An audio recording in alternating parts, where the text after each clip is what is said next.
All right, let's talk about Docker. You've probably heard the name thrown around, but maybe the core ideas still feel a little fuzzy. Well, you're in the right place. Today, we're going to pull back the curtain and demystify what Docker is all about, giving you a really clear mental model you can actually use. Let's dive in. Ah, yes. The 6 most painful words in software development. Every single developer has said this, or they've been on the receiving end of it. It's that classic soul-crushing problem, right? You build something amazing, it runs flawlessly on your laptop, but the second you try to deploy it or share it, everything just breaks. So why does this happen? Well, the why really boils down to one thing: environment inconsistency. Your laptop isn't the same as the production server. It might have a different version of Python, a critical library that's missing over there, or just some tiny configuration that's different. These little differences add up and they create absolute chaos. The solution? We need to stop just shipping our code. We have to ship our code's entire world along with it. And that, my friends, brings us to the big idea: containerization. Now think about global shipping for a second. Before the 1950s, loading a ship was a total nightmare, just a mess of different sized boxes and bags. Then, the standardized shipping container was invented, and suddenly it didn't matter what was inside. A crane could lift it, a truck could carry it. It was a revolution. Containerization does the exact same thing, but for software. It bundles up an application and all of its dependencies into one standard, predictable, portable box. The go-to tool for creating these software containers is, of course, Docker. And to really get how Docker works, we're going to use a simple but really powerful analogy: the process of constructing a building from a blueprint. Seriously, if you get this workflow, you've gotten to the absolute heart of Docker. The whole thing really just boils down to these 3 logical steps. First, you write a plan. That's your Dockerfile. Then, from that plan, you construct a standardized pre-built structure. That's the image. And finally, you take that structure, put it on a foundation, and you flip the lights on. That's your live, running, occupied building, the container. Okay, let's really dig into this. First up, the Dockerfile. This is our blueprint. It's literally just a text file with a set of instructions. You'll see commands like from, which says what foundation to start with, like an operating system. Copy moves your own application code inside, and run is for executing commands, like installing all the libraries your app needs. When you give this blueprint to Docker, it builds an image.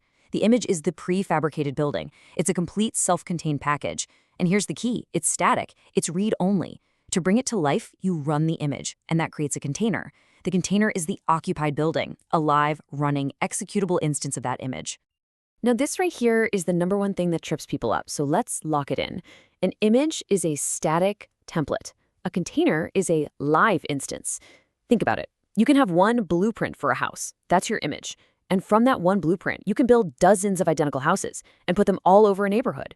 Each house is a separate, running container, totally isolated from the others. Say it with me: a static template versus a live instance. That's the core difference. So we've got this really elegant workflow, right? From blueprint to building. But what are the actual moving parts that make all this happen? Let's take a look under the hood at what we can call the Docker Control Center. First, you've got the Docker host. This is the foundation, the plot of land. It's just the machine, your laptop, a server in the cloud that's providing all the raw resources. You know, the CPU, the memory, the storage. It's where everything is actually going to live and run. Now, running on that host is the real star of the show: the Docker engine. You might also hear it called the Docker daemon. Just think of it as the brain. It's this background service that's constantly listening for instructions and doing all the heavy lifting. When you tell it to build an image or run a container, the engine is the thing that actually gets it done. So if the engine is the brain, how do we talk to it? Well, you use the Docker client. This is the command line tool that you're typing into in your terminal. When you type Docker run my image, you're not actually running the container yourself. You're using the client, which is basically your remote control, to send that instruction over to the engine, the brain, which then does all the work for you. Okay, one last piece. Where do we keep all of our prefabricated buildings, our images? We keep them in a registry. A registry is like a giant centralized warehouse. After you build an amazing image on your machine, you can push it up to a registry like Docker Hub. From there, your coworker or a server anywhere in the world can pull that exact same image and run a perfectly identical container. This is what makes Docker so ridiculously powerful for collaboration. Okay, so our blueprint is made, the image is built, our container is running, our application is alive, which is great. But that brings up a really, really important question. How does anyone actually use it? I mean, we've been saying this whole time that containers are these isolated, private little boxes. So if my web application is running happily inside one of these boxes, how does a user with a web browser way out there on the internet actually get to it? And the answer, which might surprise you, is that by default, they can't. This isolation is a massive security feature. By default, a container is a total black box. It's completely invisible and inaccessible to the outside world until you decide to explicitly open a door. And that door is called port mapping.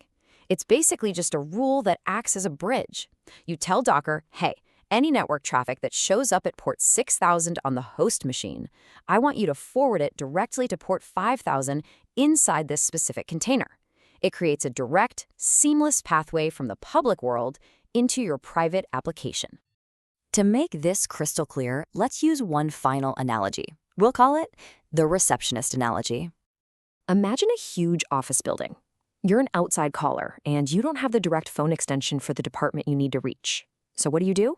You call the main reception desk. That's the Docker host's public IP address and the public port you opened, like port 6000. When that call connects, you're talking to the receptionist. And in our world, that receptionist is the Docker engine. The receptionist checks its directory, which is that port mapping rule you created, and it sees, okay, calls coming in on 6000, need to go to the application on its internal extension, which is port 5000. So the receptionist seamlessly forwards your call. And just like that, you are connected, talking directly to the application, which is running safely and securely inside its own private office. That, in a nutshell, is how port mapping works. And there you have it. If you understand these fundamental concepts, the workflow, the architecture, and the basic networking, you have the first and honestly the most important building block for working with modern software. So let's just quickly recap the absolute key takeaways. Number 1, the workflow. Remember, a Dockerfile blueprint builds a static image template, which then runs as a live container. Number 2, the architecture. The client is your remote control, and it tells the engine, the brain, what to do. And finally, number 3, the connection. Port mapping is our friendly receptionist forwarding traffic from the outside world into our safe, isolated containers. You know, mastering this single building block is incredibly powerful. But let's be real, modern applications aren't just one building anymore. They're more like a sprawling city of connected services. You've got your web server, your database, a caching layer, and on and on. So the final question I want to leave you with is this. Now that you know how to lay the foundation and construct one perfect building, what will it take to design, build, and manage an entire city?